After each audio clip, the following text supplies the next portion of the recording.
I'm really pleased to be joined by Sharon L Sherman here at KBIS in Las Vegas. Hi Sharon, how are you? I'm doing really well. How are you today? Really good, really great show, isn't it? It is fabulous. That's a great designer word, isn't it? Fabulous? It is really fabulous. Exciting. So Sharon, let's start with the first question for this special Movers and Shakers from Las Vegas. Okay. Just can you relate an amusing story that's happened to you in your career that we could all learn from watching today? So I recently shipped a kitchen to a client out of state, and she called me and she said, there's something wrong with the cabinet doors. I'm like, what do you mean? She said, there's this funny film on it. I can't figure out what it is. And I'm thinking, oh my gosh, she said, send me a picture. So I get the picture and I blow it up, and I notice there's this little ragged edge all around the outside edge of the door. And I said, I think the installer forgot to take the protective peeling off the door. So if you can just peel that off, that covering, and I think you'll find your door is perfect. And that is exactly what she did. Was she quite upset when she rang you? She was really upset with her installer, yes. I guess when you have a kitchen or a bathroom installed, it's a very stressful time for most people. It is, especially when I work out of state, so if I'm not there overseeing the installation, it can be stressful for everyone, especially for me. I'd like to ask about training. So we're here at 2020 today, part of the Sinkley company, and training is very important for this company behind me. If somebody comes into a showroom and they are new to the industry, where can they get training on how to actually plan a kitchen or bathroom, but also who teaches people to sell? I would love to know who teaches people to sell, because sales is a lost art, and we're not really teaching sales anymore. We're teaching how to be social, we're teaching how to dress well, we're teaching how to be an influencer, but we're really not teaching how to solve the problem that the consumer is coming to us to solve, and then how to describe it. I think a lot of that has been lost in the world of communicating with our fingers on these small computers. So I think that is a big gap in the industry. It's something I'm working on in a presentation of how we can teach people to sell. As far as how you learn things, there are online courses that you can take. The NKBA has a fabulous training platform that you can get involved with. They do have college courses that you can go and get an accreditation in. They have books that you can learn. Different manufacturers like this company behind us, you can go on and watch their videos. You can start to understand how to use the product. You can download samples of the programs, become proficient at it, buy the program, and now you've worked yourself into being a very valuable employee prospect for a company like mine. So if somebody can't sell, can that person be taught how to sell, Sharon? That's a very interesting question. I was just speaking with somebody who is a very well-known person in this industry, and they said, sales is really an innate thing. You either can be a salesperson or you cannot. I'm not sure that's true. I think if you can start to understand how to speak to people, how to communicate with people, understand what they want from you, what you need to solve for them, you'll be able to start then explaining your processes, which really is selling to someone. This is why I selected this piece of material, or this countertop, or this cabinet. This is why these colors are going to work in your environment. This is what's going to make your house a home and really give you the sanctuary, the wellness, the comfort that you're looking for. Social media.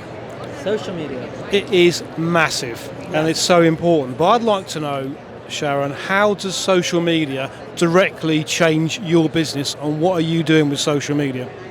So there's several different platforms that I work with. If it is going to be something business related, I really look towards LinkedIn, for example, because that's really a business collection of business people that are really looking to connect with one another. So that's one aspect of it. To get my work out there, to show the beauty of what's going on, that's really an Instagram. That's what people are looking for. To get the personality aspect of it, that might be stories and things that you're posting, or reels, right? Because that's going to be a little different than having the portfolio of my work. Because social media is a portfolio of my work that is out there for everyone to see that might not know me, right? Yeah. So you're showing your work on Instagram to try and attract more people into the showroom. Yes. Facebook, I think, is a little more interactive, where people get to know you a little more. You have a little more conversation on Facebook than you do on Instagram. You have followers, and you do interact, but I think Facebook brings it to a different level of comfort and getting to know you, and friendship, and trust. And I think those are the things you can develop. Sharon, I'm really keen to find out more about how apprenticeships work here in North America. Is there a specific training course? Are there standards? Is there a qualification? Or is it very ad hoc? I'm going to say it's more ad hoc. You know, there used to be, especially for tradespeople, in school here, you could actually take shop. My kids, who are now in their 30s, took electric shop, they took woodworking, because I said to them, you need to be able to do something with your hands. And unfortunately, everybody wants their child to work on Wall Street, or they want them to be in finance, and they want to be an economics major. So they've really lost that ability to have that hands-on experience, and it's kind of gone away, which has really adversely affected our industry, because you don't have that apprenticeship training like you've had in Europe for years. I don't know if it's still quite as prevalent in Europe. I'm hoping they start to bring it back. You know, there used to be a show called This Old House, right? And they would go on and remodel homes. And they have actually created a show all around creating internships and teaching tradespeople how to do work as they're coming out of school, which I think is so very important. Can you think of any solutions that could perhaps bridge that skills gap? I think we need to really embrace the fact that tradespeople and having skills and being able to build things with your hands is an important and is a valuable ability to have. Because we've lost it a little bit. It's lost a little of the glamour and the panache, and I think we really need to bring that back. What would you say the average age of an installer is in North America?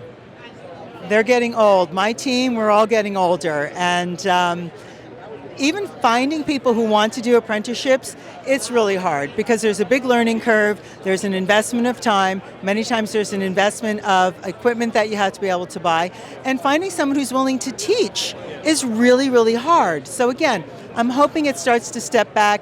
There are a lot of volunteer programs, especially where I am in New Jersey, that they are going into areas and they are starting to take these kids that are in high school and are like, I don't want to go to college, and they're bringing them into internship programs and starting to teach them the fine art of cabinetry and the fine art of carpentry and electrical work and plumbing work.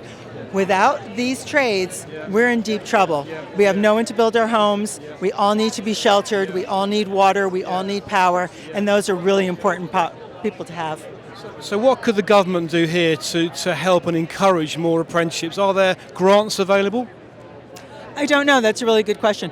I'm not sure it's a government responsibility. The government's got so many problems right now that they're focused on. I think it's an industry and a mindset problem that needs to be solved. I think we need to embrace people that work with their hands. And it's lost a little bit. Everybody wants to, come out of college, start making $500,000 a year, live in a great apartment in the city, and that's not necessarily the way of things. So I guess what you're saying, Sharon, is that the whole industry should embrace this issue, and it's everybody's responsibility to potentially hire more apprentices? Absolutely. I've done mentoring for designers for years and years and years. I can't really mentor a carpenter because I'm not a carpenter, but even finding kids that really want to come in and start to do it, I think the onus is on us to go out to schools. I do a lot of talks with local high schools, talking about the design trade, but even talking about what it takes to be able to do my job. I need all those people in my background bringing my vision to life.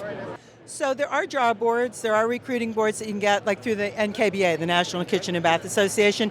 You can post jobs. I've posted jobs there so that you can try to find people that are going to fit into the program. I don't know if the companies like these larger recruiting companies actually have kitchen and bath specialists, because it's an odd kind of thing to find. There are college programs that are accredited that are teaching kitchen design. I happened to be speaking at a local association meeting, and the gal that sat down next to me started talking to me, and she said, I really would like to work in a design studio. I've studied this, I have my degree. I said, well, what is your degree in? She said, well, I was an interior designer, and now I have a kitchen and bath design degree. I have my certification, and I'm looking for work. And I said, well, I'm looking to hire. Yeah. So that was how, and I've hired her. She's going to start as soon as I come back from the show. Fantastic. So you've got the NKBA industry-specific job board. So where would you go if you wanted the right hire and it was proving difficult? I would hope that some of these larger recruiting companies have sections for the design field, for the kitchen and bath design field, and then they can figure out a way to bring people together. There are recruiters that will kind of steal from different showrooms and things, but I think it's a little more basic. I think you literally go into a showroom. That's how I got my first job. I got out of school. I said, hey, I would love to be in the kitchen and bath design field, and they said, great, and I got hired, and here I am. So how is the employment market here? Is it very difficult to get good people? I think good is a very difficult word to define. you need to find people who are passionate, who are willing to learn, who have a little bit of knowledge of design, really have a little knowledge of people, because people skills are important. So when you say good people, I think if someone really has a heartfelt interest and a desire, they can be brought in, they can be nurtured, they can be mentored, they can be taught, and they can be successful.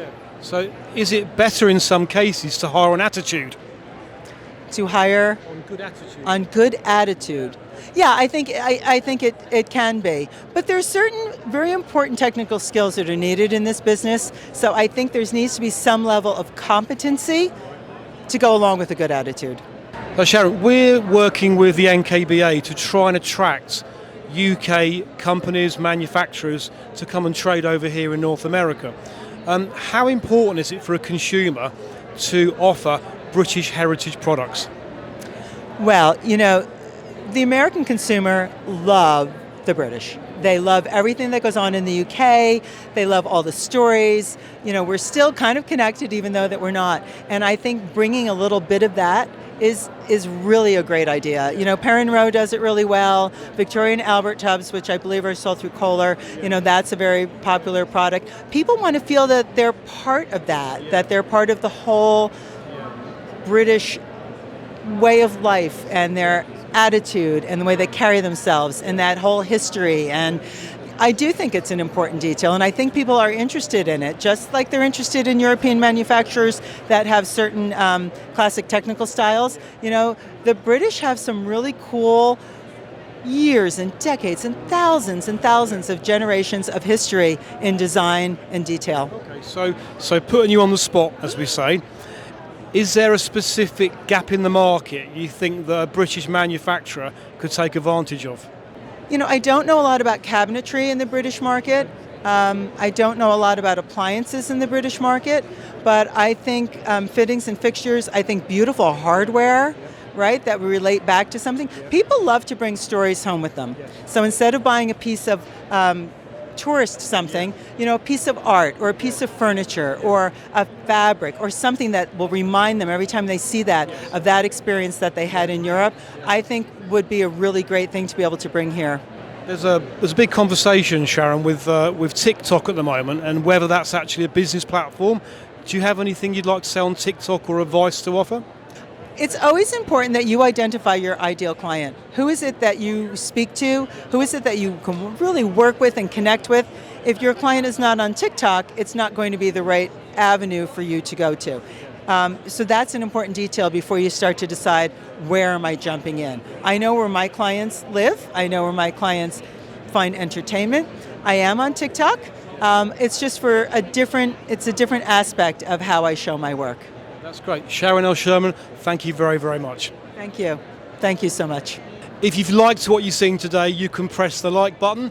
If you'd like to subscribe, hit the bell icon for future notifications. And we absolutely love your comments, so please leave your comments. And thank you for watching.